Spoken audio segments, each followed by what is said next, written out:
In this second lecture on closed sets in R, we will be doing several theorems concerning closed sets.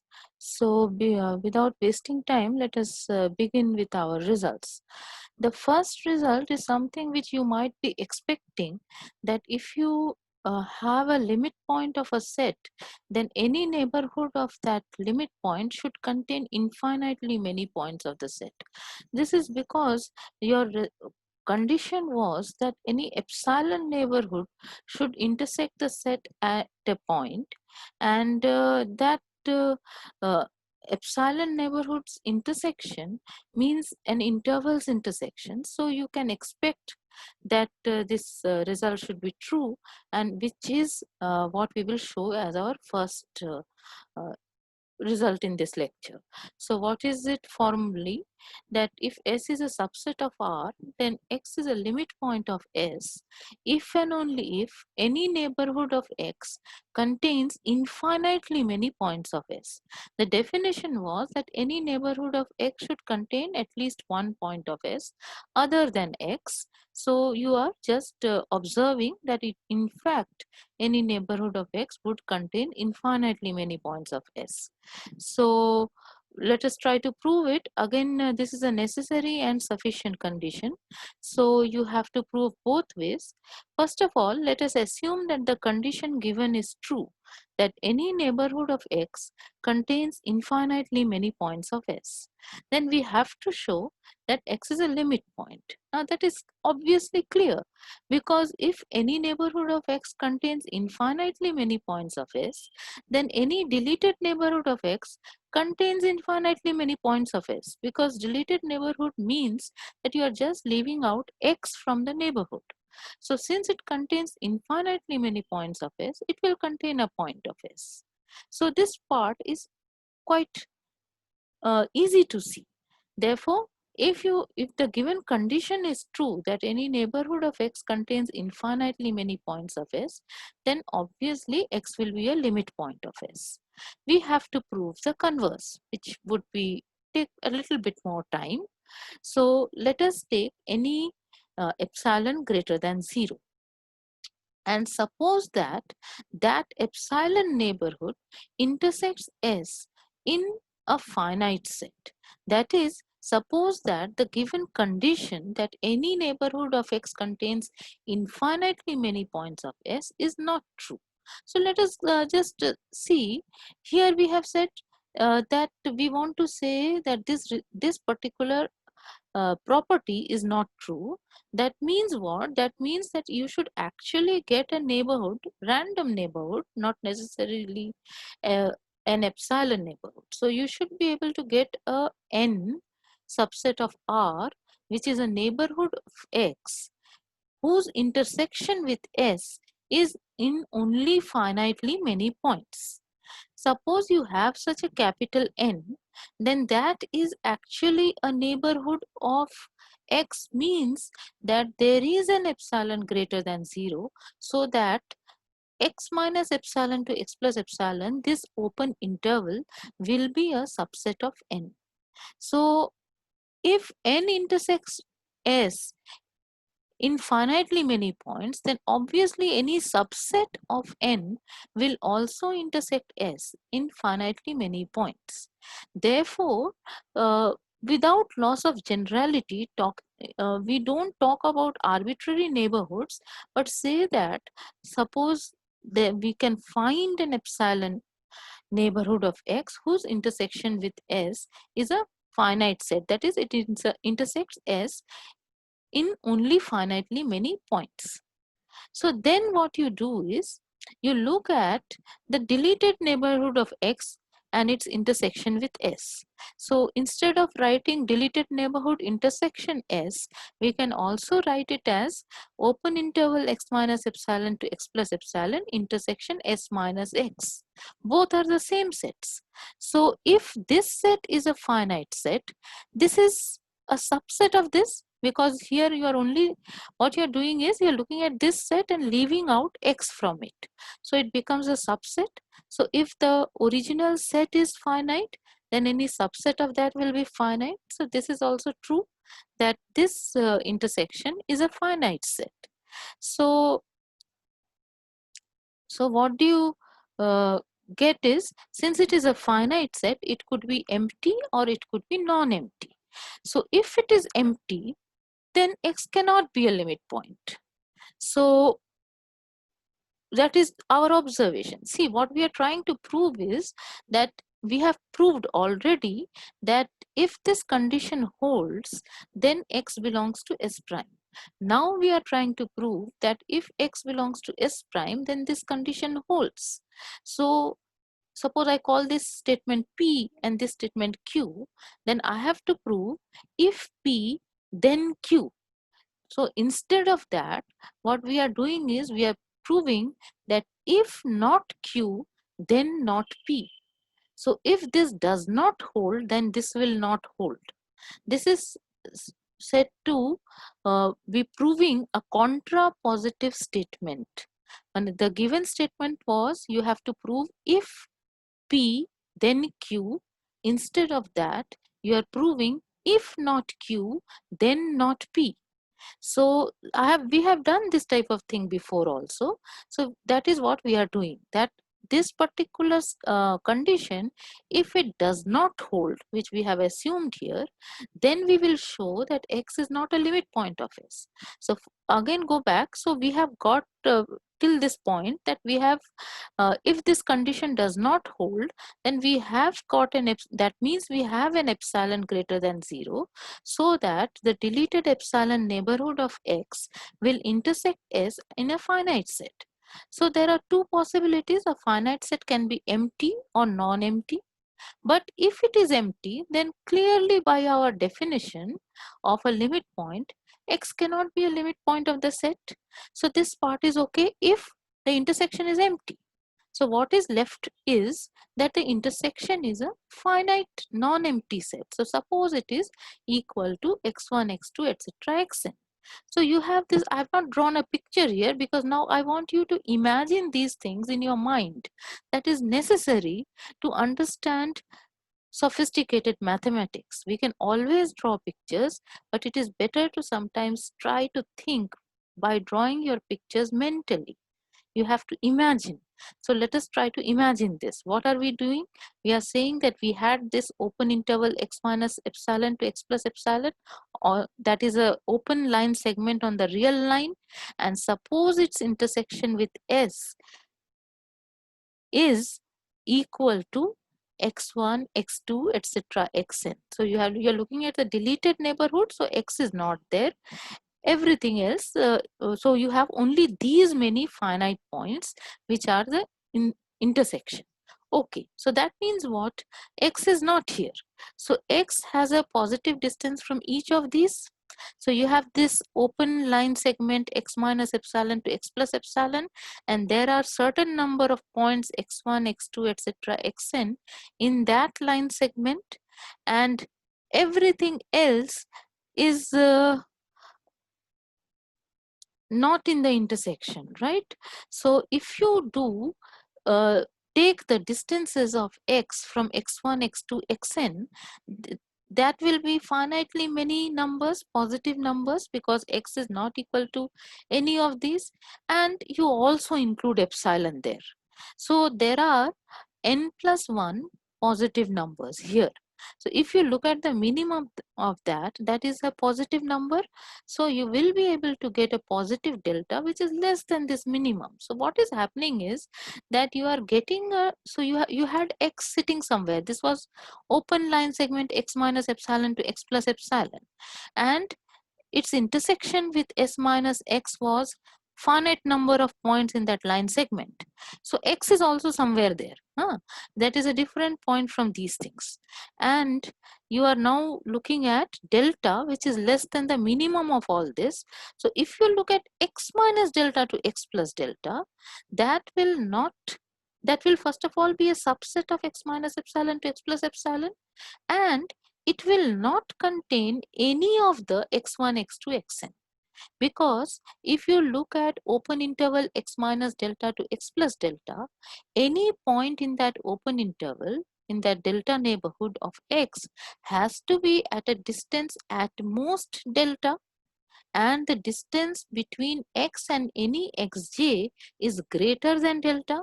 So none of the x1, x2, xn will belong to that small neighborhood which you are able to choose. So you had this large open segment x minus epsilon to x plus epsilon. You had certain number, finite number of points x1, x2, xn which were different from x. So what you did was you looked at the various distances, whatever was the minimum of that, you took something smaller than that. So if you take a smaller neighborhood around x, that will not contain any of the x1, x2, xn, and it will be a subset of this. So since it is a subset of x minus epsilon to x plus epsilon, its open interval x minus delta to x plus delta, intersection s minus x has to be a subset of this, right?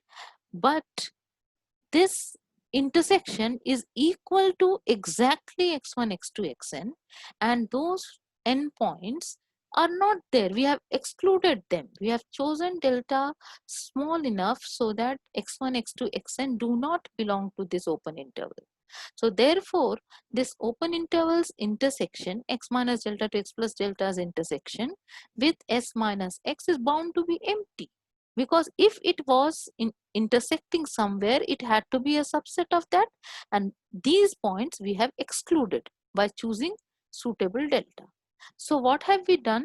By doing some manipulation, we have chosen a delta neighborhood of x so that the deleted delta neighborhood of x will not contain any point of s. So x cannot be a limit point of s.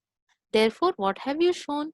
That x is a limit point of s if and only if any neighborhood of x contains infinitely many points of s. Hopefully this is clear. So let us continue. The next few results would be concerning the set theoretic operations and its effect on the derived set of the set. Okay, so the first one is that suppose I take any two subsets of R, capital A and capital B, and suppose that A is less than A is a subset of B. So then you can show that the derived set of A is a subset of the derived set of B. Recall, derived set of A means the set of all limit points of A. So we have to prove this, where we are given that A is a subset of B.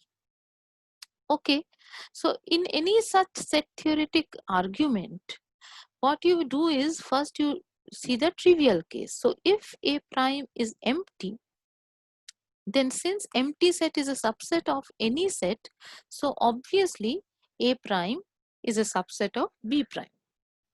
So the next case which is left out is when A prime is non-empty. So suppose A prime is non-empty and take any random point x in A prime. You wish to show that x will belong to B prime. So now you use the analysis that what is the meaning of x belonging to A prime. So x is a limit point of capital A. Therefore, if you take any delta greater than 0, then the open interval x minus delta to x plus delta will intersect A in a point other than x by definition. Right? And what is the meaning of, what is this? X minus delta to x plus delta is repeated here, see in this particular statement, and A is a subset of B. So A minus x is obviously a subset of B minus x. So because A minus x means all elements of A other than x, and every element of A is an element of B. So A minus x is a subset of B minus x. So therefore, x minus delta to x plus delta open interval intersection A minus x is a subset of open interval x minus delta to x plus delta intersection B minus x. But this subset itself is non-empty, so this superset will also be not empty. Therefore, what have you got? That if you take any delta greater than 0, and if you look at the open interval x minus delta to x plus delta, it will contain a point of B other than x. So that was our condition. So x belongs to B prime. Now x was any arbitrary point, we had not put any condition. So x is any point of a prime, then x belongs to b prime. That means that a prime is a subset of b prime. So you have shown that if a is a subset of b, then a prime is a subset of b prime. So using this, the next result is not going to be difficult, but we have to argue it slowly. What is it being said here is that if you take any two subsets A and B of R, now there may not be any relation between them. Look at A union B. Then A union B prime, the derived set of A union B is exactly equal to the derived set of A union the derived set of B. So let us see why should this be true. As you recall from your set theoretic arguments before, that if you want to show that two sets are equal, you have to show this is a subset of this as well as this is a subset of this. So let us see. First of all, A is a subset of A union B. So by what you proved just now, you get that A prime is a subset of A union B prime, right? That is what you proved, that if something is a subset of the other set, then its derived set is also a subset of the derived set of the superset. So that is what you use. So if A is a subset of A union B, then A prime is a subset of A union B prime. Similarly, B is a subset of A union B. So that implies B prime is a subset of A union B prime. So what did you get? A prime is also a subset of this. B prime is also a subset of this. So if you take the union of A prime and B prime, that means all elements in A prime as well as all elements in B prime, they will automatically be elements of A union B prime because of these two relations. So one part you have shown that A prime union B prime is a subset of A union B prime. Now again what we have to show that A union B prime is a subset of A prime union B prime. So what will we show? That if an element does not belong to this A union B, A prime union B prime, then it will not belong to A union B prime. Let me make it clear again. We want to show that A union B prime is a subset of A prime union B prime. That means if I take any limit point of A union B, it should be a limit point of either A or B.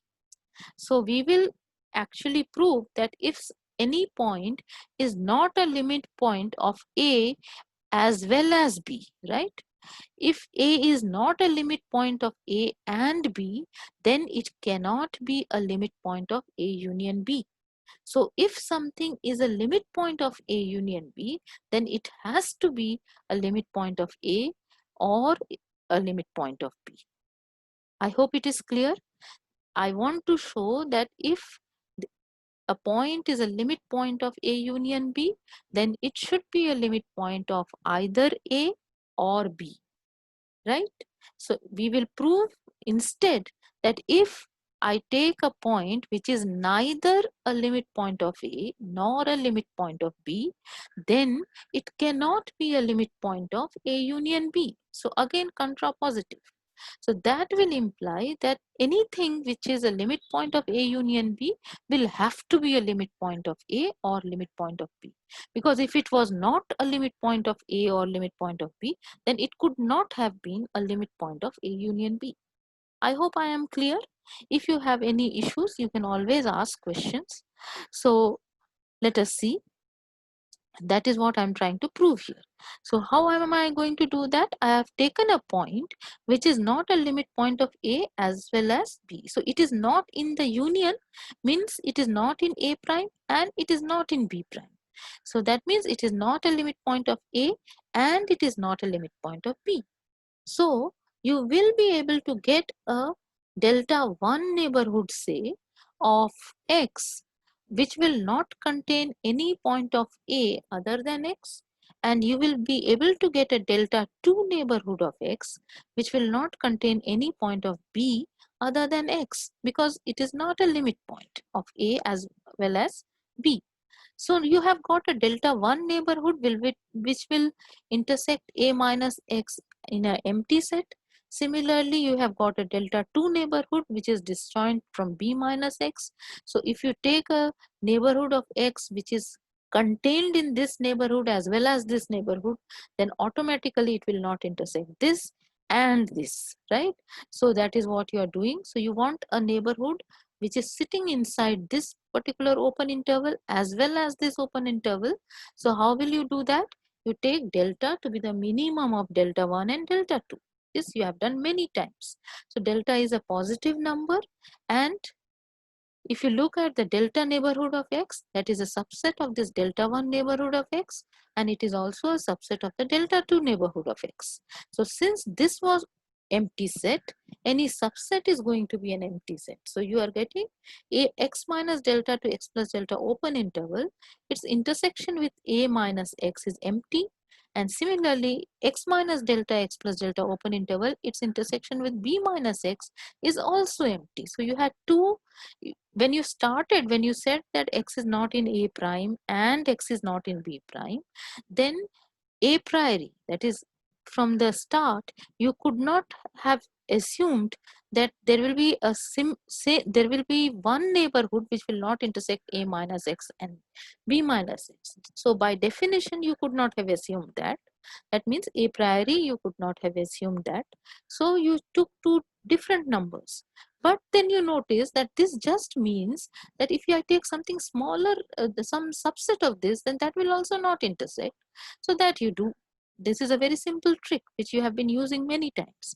So you have chosen a delta positive which will not intersect a minus x as well as it will not intersect b minus x. So since it does not intersect a minus x and it does not intersect b minus x, obviously it will not intersect a union b. It will not contain a point of a, it will not contain a point of b, so it will not contain any point of a union b except for x maybe. So you have got a delta neighborhood which is disjoint from a union b minus x. Therefore, by definition, x cannot be a limit point of a union b. So you have shown that if x does not belong to a prime union b prime, then x does not belong to a union b prime. So that means that a union b prime is a subset of a prime union b prime. And the other one you had already shown. So using these two set theoretic relations, what do you get? This means that a union b prime is equal to a prime union b prime. So this is a nice result. And let us see what happens when you take the closure. This will easily tell you that if you look at a union b closure, what is its meaning? Let us just write down the definition of it. This set. This is equal to a union b prime, the limit points of a union b. But now you have proved that a union b prime is just a prime union b prime. So what do you get? A union b union a prime union b prime. So a union a prime is a closure and b union b prime is b closure. So what have you proved? What follows immediately from what you proved earlier is that the closure of A union B is exactly equal to the closure of A union closure of B, right? So when you are taking union of two sets, your condition is very neat.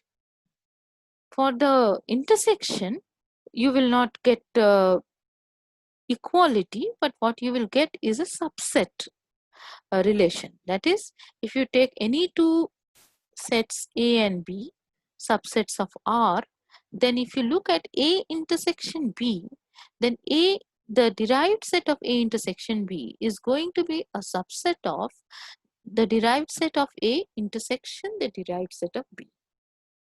Proof is very straightforward because now you know that A intersection B is a subset of A. So that means by the result which we proved some time back today is that A intersection B prime is a subset of A prime, right? And similarly, A intersection B is a subset of B means A intersection B prime is a subset of B prime. So this A intersection B prime is a subset of A prime and it is a subset of B prime. So it is a subset of the intersection. So A intersection B prime is a subset of A prime intersection B prime. Right? So the question, as soon as you prove something like this, the question should arise that why is it not, why can't we prove equality and so on? So equality is not in general true. It may be that A intersection B prime is a proper subset of A prime intersection B prime. So when we say it may be that this is a proper subset, we have to give an example and tell that see here, this is exactly a proper subset. So let us look at an example. Suppose capital A is an open interval 1 2 and capital B is the open interval 2 3. Then obviously A intersection B is empty, because this is all real numbers between 1 and 2. 1 and 2 both excluded, so 2 is not there.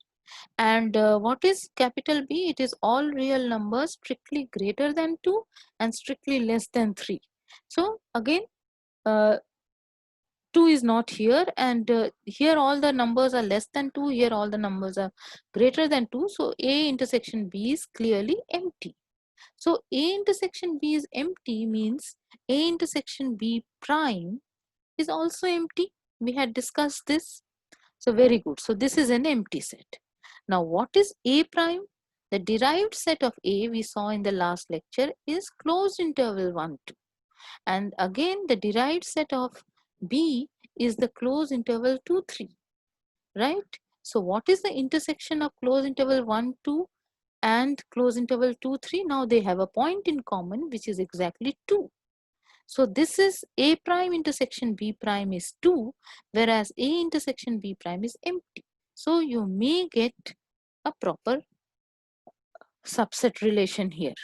So for union it was equal, for intersection it may be proper subset, and in general the result is A intersection B prime is a subset of A prime intersection B prime.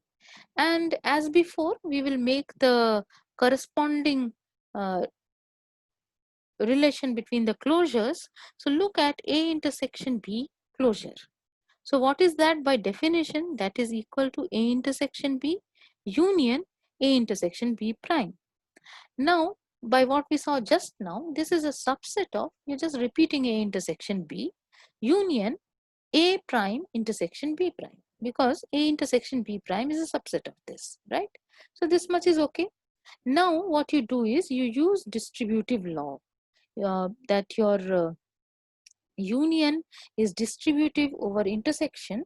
So using that, we are writing this as equal to A intersection B union A prime. This is okay.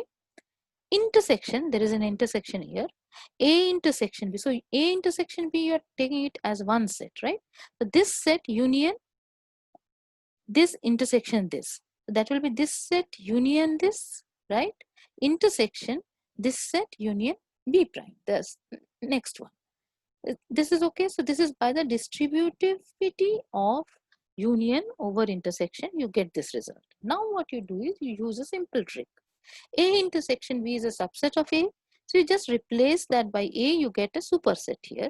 So you get A union A prime, intersection, repeat the same relation, and here, or rather operation, and here A intersection B is a subset of B. So here you just replace A intersection B by B, you'll get a superset. So what do you get? This one is a subset of A union A prime intersection B union B prime. But what is A union A prime? That is just A closure, and B union B prime is what? B closure. So what do you get? That A intersection B closure is a subset of A closure intersection B closure. I hope it is all right. Okay. Next result is an analog of what we proved for open sets. That is, recall that when we were talking about open sets, we had given two basic relations. Why is it called basic relation will be clear when you do some higher studies, but for the time being, what was that? That we had shown that if we take an arbitrary union of open sets, then it is an open set. And if we take a finite intersection of open sets, then it is an open set. So what will happen for closed sets is that union will be replaced by intersection. All right, and that is not surprising using if you think of De Morgan's law, because we will be proving in a later lecture that closed sets and open sets are related to each other using the complement relation. So I'm going a bit beyond what I'm going to talk in this lecture, so let us not bother about that, but it is best if we keep a wider viewpoint while we are discussing these results, so that you can relate what you have learned with each other. So what did I say? That your intersection will be replaced by union. So there it was arbitrary union of open sets is open. Here it is arbitrary intersection of closed sets is closed. So formally speaking, if I take a family f alpha, alpha in some index set lambda, then this of closed sets, then this, look at this family and then take the intersection of each of these f alpha. So intersection f alpha alpha in lambda, if you call this f, then f is a closed set. Okay, so in the argument, as I had said, we should always mention the trivial case first, but in the slide it is not written down. So let us just say it, that if f is empty, then obviously f is closed. So there is nothing to prove there. So suppose f is not empty, and we want to say that f is closed. So what am I going to prove is that if I take any point of f, any point of f complement, then it will not be a limit point of f. That is, if I want to prove that f prime is a subset of f, I have to show this f is closed. So I have to show that f prime is a subset of f. So on second thoughts, I don't have to really mention the trivial case here. The way I have given the argument, I am just saying that suppose I take something in the complement of f, then that will not be a limit point of f. That includes your f being empty and so on. So it is not really necessary, but anyways, okay. So I want to show that f prime is a subset of f. So what the way we show is that if something is not in f, then it cannot be in f prime. So let us start. Okay. So suppose x is not in f. So f was what? F is the intersection of all these f alphas. So if x is not in f, there should be at least one alpha so that x does not belong to f alpha, right? Because if it belongs to all the f alphas, then it will belong to the intersection. So I'm assuming that x is not in the intersection. So there should be a alpha in lambda in the index set so that x does not belong to f alpha. Very good. Now what do you know about f alpha? F alpha is a closed set. So if x does not belong to f alpha, then it cannot be a limit point of f alpha, because f alpha has the property that f alpha prime is a subset of f alpha. So if something is not in f alpha, then it cannot be in f alpha prime. So if it is not a limit of point of f alpha, means what?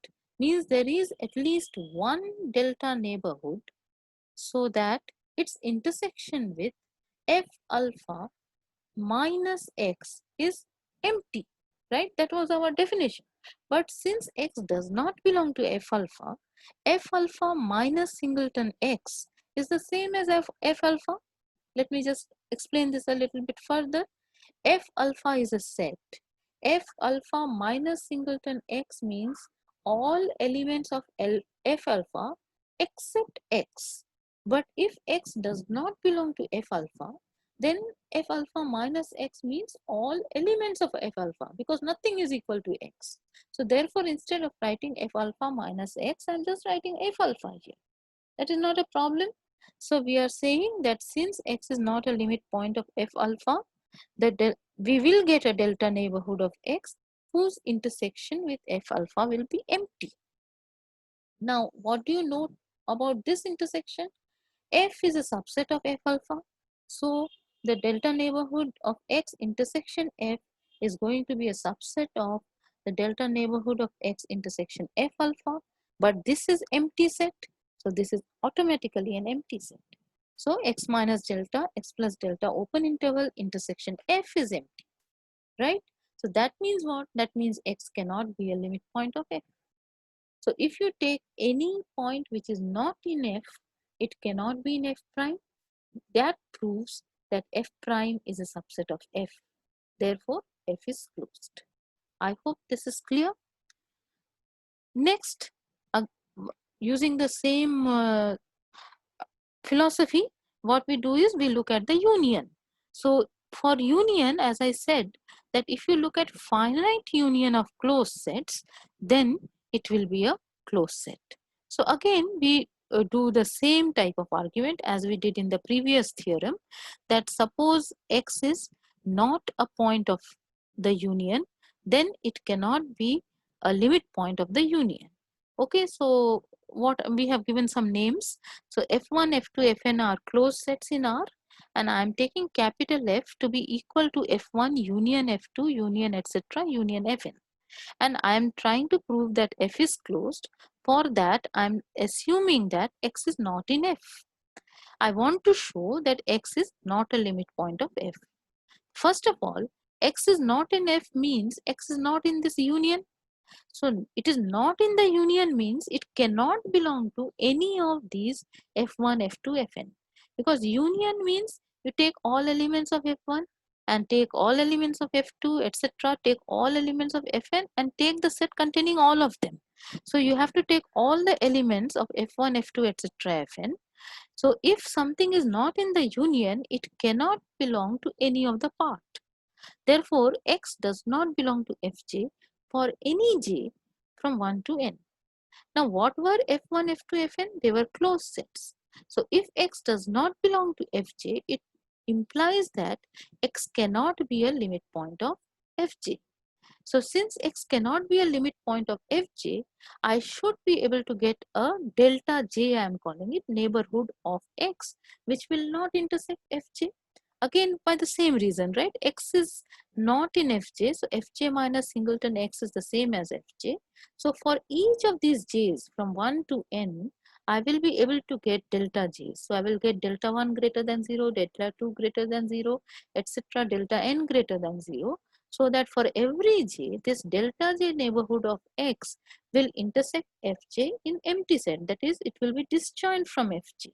So now again you imagine on the real line you have this X sitting here and you have these various neighborhoods centered at X. Some will be large, some will be small, something like that. So you have these X minus delta 1 to X plus delta 1 open interval and so on, X minus delta n to X plus delta n intervals. What is the common factor in all these intervals? They are all centered at X, and they are each of them for each j, x minus delta j to x plus delta j is disjoint from fj. This is your given. So if you can take something which is a subset of this, get a neighborhood which is a subset of this delta j neighborhood for every j, then it will not intersect any of the fj's. So that is the trick which you are using. How will you do that? This is simple. You have done it many times. Look at delta 1, delta 2, etc. delta n. They are all positive numbers. So there are n positive numbers. Look at the minimum of that. That is a positive number. So you will be able to get a delta positive which is less than the minimum. So what will happen to x minus delta to x plus delta? It will be a subset of each of these. That is what we have written here. That open interval x minus delta to x plus delta is necessarily a subset of x minus delta j to x plus delta j for all j. But this delta j neighborhoods intersection with fj is empty. So delta neighborhoods intersection with fj will also be empty because it's a subset, right? This intersection with fj was empty. You have written here. So anything which is a subset will also be empty, right? So this is empty. So what have you got? That x minus delta to x plus delta, this open interval will not contain any point of f1, any point of f2 and so on, any point of fn. So it will not contain any point of f1 or f2 or etc. fn. So it cannot contain any point of the union. So x minus delta x plus delta open interval intersection f is bound to be empty. But then by our definition of limit point, x cannot be a limit point of capital F. Again, you notice f minus x, f minus singleton x is just f because x is not in f, right? So you have proved that if you take any point in the complement of f, it cannot be a limit point of f. Therefore, f prime is a subset of f, and that proves that f is closed.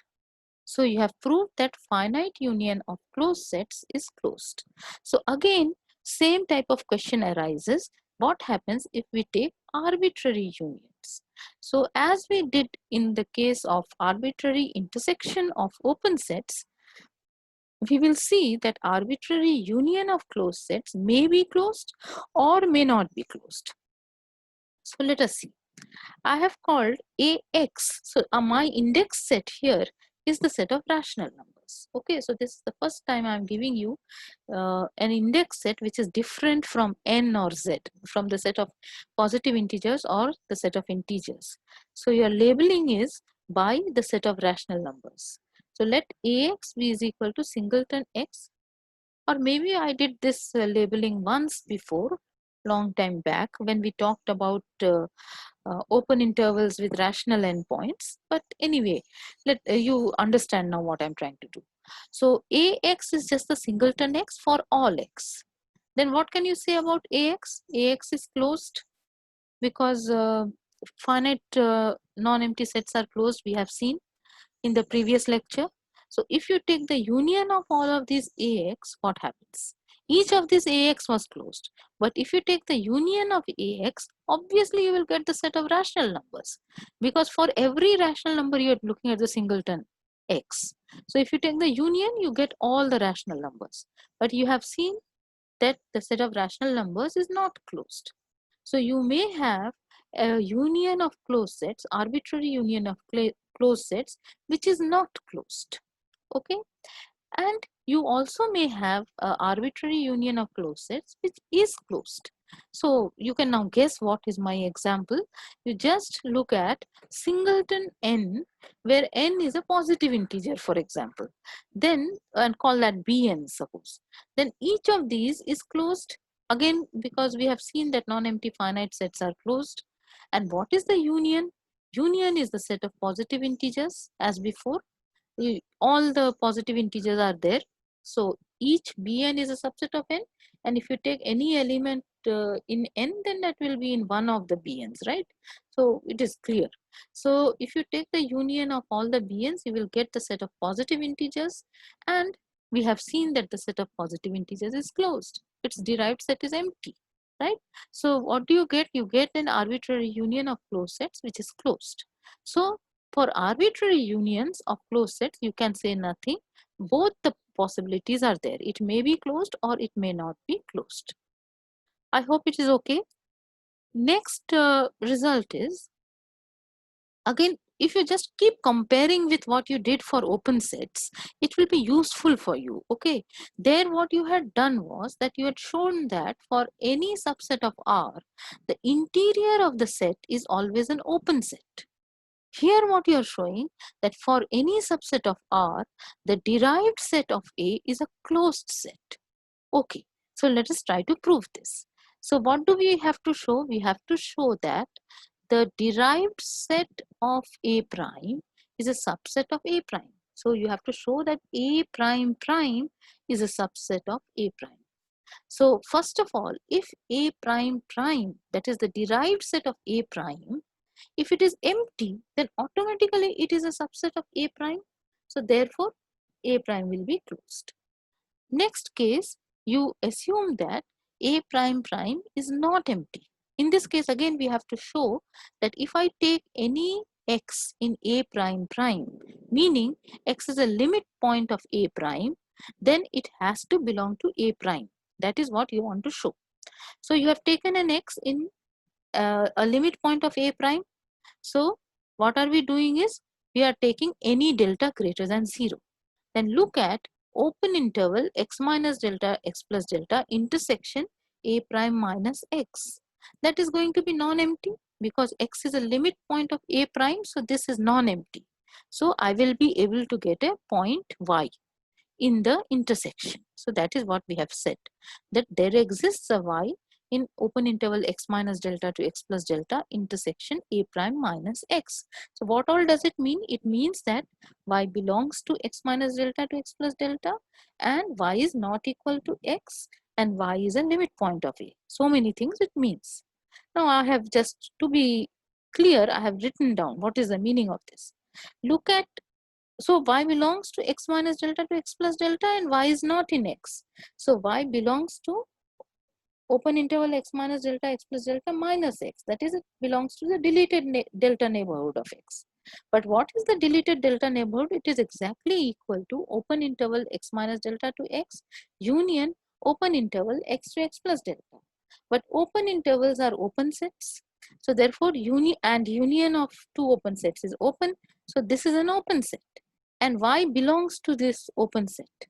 So therefore I will be able to get a neighborhood of y which will be a subset of that. So there is a epsilon greater than 0, so that y minus epsilon to y plus epsilon is a subset of x minus delta x plus delta minus x, right? This is an open interval, and this is a union of two open intervals. So it is a disjoint open line segments, and this is going to be an open line segment. So clearly these two can never be equal. I hope that is clear geometrically. Imagine on the real line, this is one open line segment union another open line segment. X is not there, and this one is a open line segment centered at y. So it is going to be one continuous type of thing, and this is a disjoint thing. So therefore this can never be equal to that. So I have therefore used the condition, the notation for proper subset. It is actually going to be a proper subset. It is okay. So since this is an open set and it contains y, so I will be able to get an epsilon which is a subset of this. Okay, what am I trying to prove? I am trying to prove that x is a limit point of a. So I want to show that any delta neighborhood of x will contain a point of a other than x. What we have got by our condition is that it will contain a point of a prime other than x. But I am now going to use the fact that since y is a limit point, we will have something. So let us see. Y is in a prime. So if you look at the deleted epsilon neighborhood of y, it will contain a point of a. So that is a formally writing open interval y minus epsilon to y plus epsilon intersection a minus y is going to be non-empty. Now what is y minus epsilon to y plus epsilon? That is a subset of x minus delta to x plus delta minus x, right? That is what we had chosen here. So here I have written, oh no, I have not written anything, so it's good. So this open interval is a subset of this.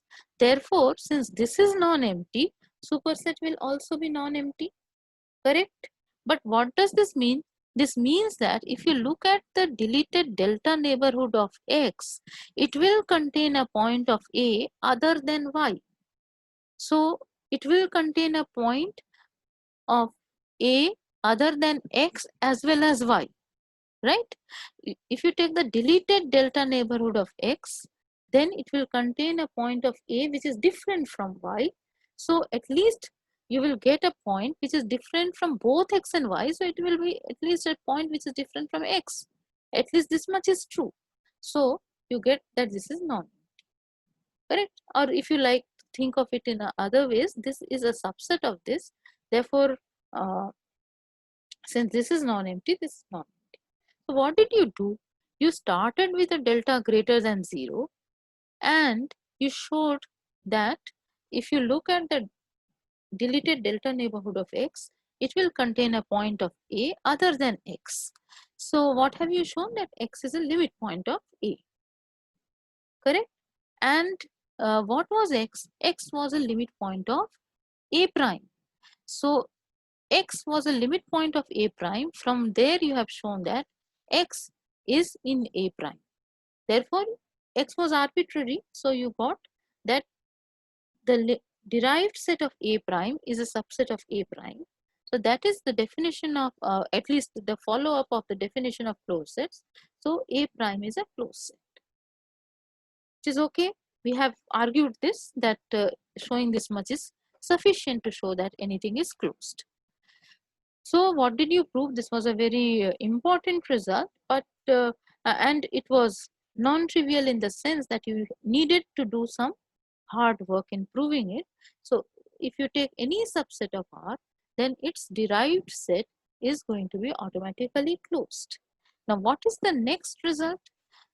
Next result is, this actually follows from the previous one, that if you look at any subset of R, then A closure is a closed set in R. So see, closure means you are closing up something. Closure of an argument or closure of a meeting or whatever, it means you close something. So when we are using that type of terminology, at least this much is expected, that it should be a closed set and it will be true. That is what we are showing, that if you take any subset of R, then its closure A bar is going to be a closed set in R. So let us see, how will we prove? We will prove that the derived set of A bar will be a subset of A bar. So I am writing down the definition. Okay. So A bar prime, what is the meaning of that? What is A bar? A bar is just A union A prime. So you write, plug that in here, and prime of that, right? This means A bar prime of that. So A union A prime, prime of that. Now we have already seen this. So this is equal to A prime union A prime prime, right? A union B prime is A prime union B prime. So from there we have got this one. Okay. Now what am I doing? I have already seen that A prime prime is a subset of A prime. Just now we saw that, where is it? A prime prime is a subset of A prime. This we saw because we saw that A prime is actually a closed set. So therefore, what do you get? Since this is a subset of this, taking the union is not going to change anything. It is just, actually I have written a subset here, but this should actually be equal to. But okay, so subset is a part of it. So A prime union A prime prime is actually going to be equal to A prime. And A prime is a subset of A union A prime. This is okay. So what is A union A prime? That is just A bar, closure of A. Therefore, you have shown that if you look at the derived set of A closure, then that is going to be a subset of A closure. So in the slide, I have written a subset here, but you just write equal to here. So everything was going on equal to, but here at this stage, there becomes a subset situation comes. So this could be a proper subset and so on. So all you can say is that A bar prime is a subset of A bar. So once you have proved this, you have proved that A bar is closed. So this is ugly notation according to me, but what you can write is the closure of the closure of A is equal to A closure. All right. So A prime prime is equal to A prime. So from there, uh, this is what we proved here, right? So once again, we just proved A prime prime is a subset of A prime. That's all. Huh? I don't want to say anything more than that.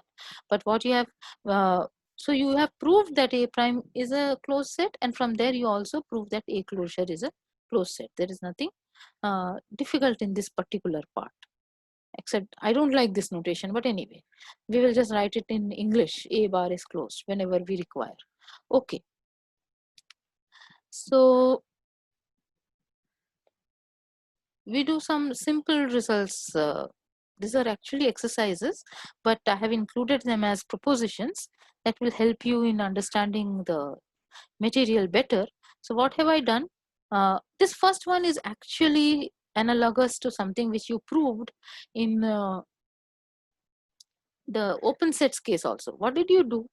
For any set, you showed first of all that interior of A is an open set. Then what did you show? You showed that if there is an open subset of capital A, then it has to be a subset of interior A. So in that sense, interior A was from within the largest open set contained in A.